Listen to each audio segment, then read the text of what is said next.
Assalamualaikum warahmatullahi wabarakatuh. Halo teman-teman pecinta satwa. Sebenarnya, orka sering memburu berbagai jenis mangsa. Entah penghuni lautan ataupun hewan darat yang mampir ke sekitar tempat tinggalnya. Tapi karena kondisi di lautan yang sulit untuk dipantau, maka bukti perburuan orka terbilang cukup minim. Kita bisa menemukan berbagai dokumentasi tentang singa, hyena, cheetah, macan tutul, harimau, burung, dan hewan-hewan darat lainnya dengan cukup mudah. Tapi, menemukan momen yang pas ketika orka berburu mangsa adalah sesuatu yang sangat langka.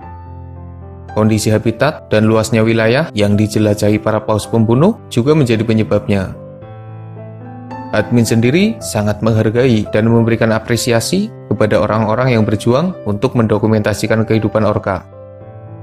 Beberapa channel dokumenter tentang orka yang admin rekomendasikan diantaranya adalah Best Documentary, Free High Quality Documentaries, National Geographic, BBC Earth, Discovery Channel, dan lain sebagainya. Berkat kerja keras mereka, kita bisa melihat dan mengetahui kehidupan tentang orka. Pada video ini, admin akan mencoba membagikan informasi tentang kemampuan berburu orka.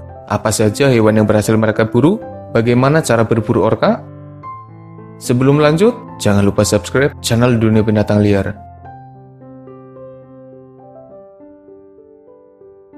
Mamalia laut yang tidak bisa hidup di daratan, tapi mampu memburu burung yang notabene bisa terbang. Orka memang luar biasa.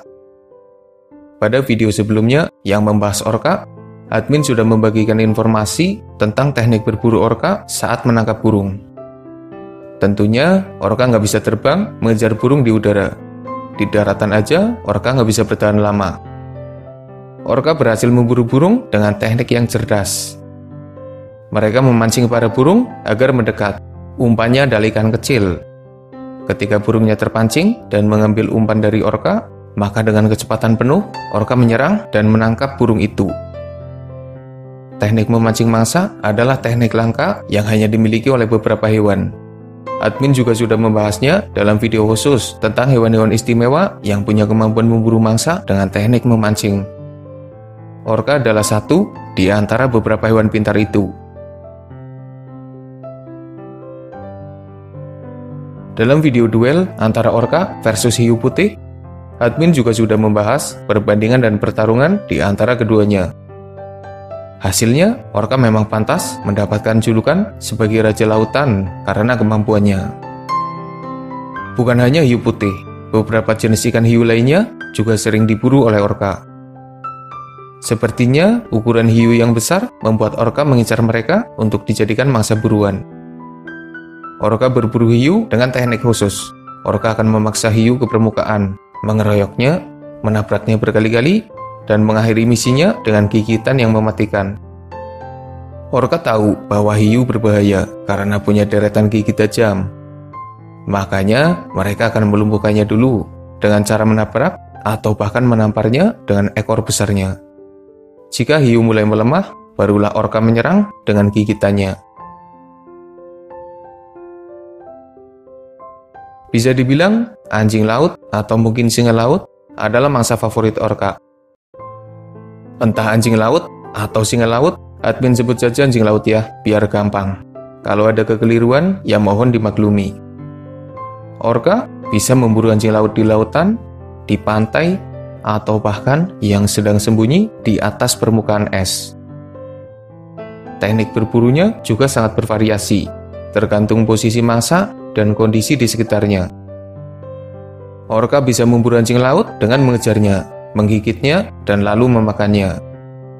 Orka bisa menghantam anjing laut, melemparnya hingga meluncur ke udara. Ini juga teknik untuk melemahkan anjing laut dan menghindari serangan balik dari mangsanya itu. Orka bisa meluncur ke pantai untuk menangkap anjing laut yang ada di daratan. Orka juga bisa bekerja sama menjatuhkan anjing laut yang sembunyi di atas permukaan es. Dengan mendorong air bersama-sama, orka menciptakan gelombang yang menyapu anjing laut. Dan setelah terjatuh ke dalam air, orka bisa menangkapnya.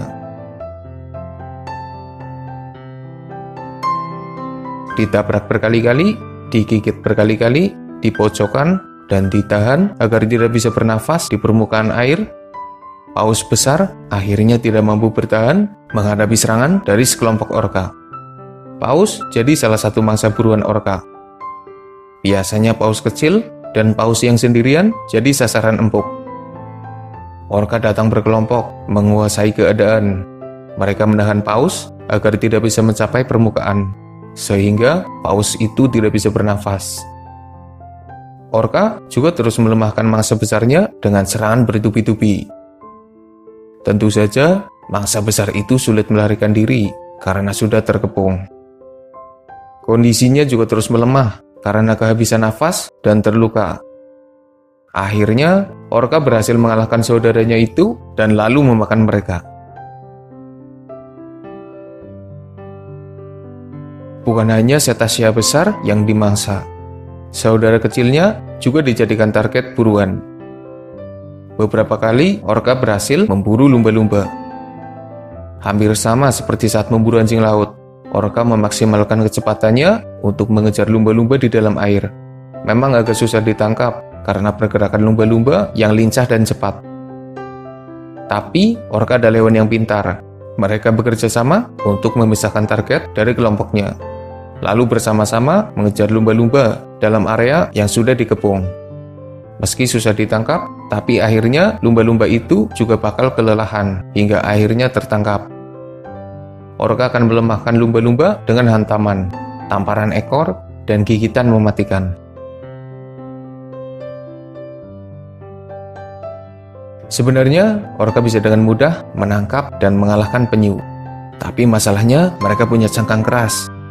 Dan sepertinya orka cukup kesulitan menembus pertahanan dari cangkang penyu. Apakah rahang orka tidak terlalu kuat sehingga mereka tidak bisa merembukan cangkang penyu dengan gigitannya? Tapi ada kabar yang mengatakan bahwa kekuatan gigitan orka mencapai 19.000 PSI. Masih menjadi sebuah pertanyaan. Admin sih percaya jika orka bisa merembukan cangkang penyu. Tapi mengingat orka adalah hewan yang pintar, tentunya mereka lebih memilih cara lain yang lebih aman untuk bisa menikmati daging penyu, tanpa harus memaksakan rahangnya untuk merembukan cangkang penyu. Beberapa orka betah di Antartika karena ada banyak penguin yang bisa mereka buru. Mangsa kecil ini memang cepat, tapi para orka bisa memburu mereka dengan perhitungan yang matang. Orka biasanya menunggu penguin di pinggir lapisan es. Ketika para penguin masuk ke dalam air untuk mencari makan, orka sudah siap menghadang mereka. Asalkan bisa menangkap mangsa kecilnya itu, maka biasanya para penguin sudah tidak bisa berbuat banyak dan menjadi makanan orka. Nenek moyang keluarga paus dulunya adalah hewan darat. Salah satu alasan kenapa mereka memutuskan hidup di dalam laut adalah karena makanan. Dan salah satu penghuni laut dengan jumlah paling banyak adalah para ikan. Entah ikan kecil atau ikan besar, mereka hidup di lautan dan menjadi salah satu mangsa buruan orka. Paus balin biasanya memburu mangsa kecil dalam jumlah besar. Mulut mereka seperti jaring yang mampu memisahkan makanan kecilnya dan air laut. Sementara orka, lumba-lumba, porpoise, dan beberapa paus bergigi biasanya akan mengabaikan mangsa kecil dan memilih mangsa yang ukurannya lumayan besar. Kalau mereka memburu mangsa kecil seperti paus balin, mereka bakalan capek sendiri dan gak kenyang-kenyang karena memakan mangsanya satu persatu. Orka memburu ikan yang ukurannya cukup besar, biasanya ikan tuna. Mereka akan mencari ikan yang sedang berkumpul, lalu menyerangnya bersama-sama. Satu persatu, ikan akan ditangkap dan dimakan oleh orka. Saat berburu, kadang orka mengambil ikan dari manusia. Ada beberapa momen di mana orka merebut ikan dari para pemancing. Mereka juga pernah terlihat mengambil ikan yang sudah terjaring oleh para nelayan. Memang tidak salah jika orka disebut raja lautan. Hampir semua hewan di sekitarnya berhasil mereka buru. Entah mangsa berukuran kecil, mangsa yang gerakannya cepat, mangsa yang berbahaya dan bisa menyerang balik, atau bahkan mangsa besar yang merupakan saudara mereka sendiri. Secara fisik, orka adalah pemburu yang kuat. Secara kelompok, mereka sangat kompak. Secara teknik, perburuan orka sangat beragam, dan mereka memang hewan yang pintar. Semoga ada manfaatnya. Makasih udah nonton, mohon maaf jika masih banyak kesalahan.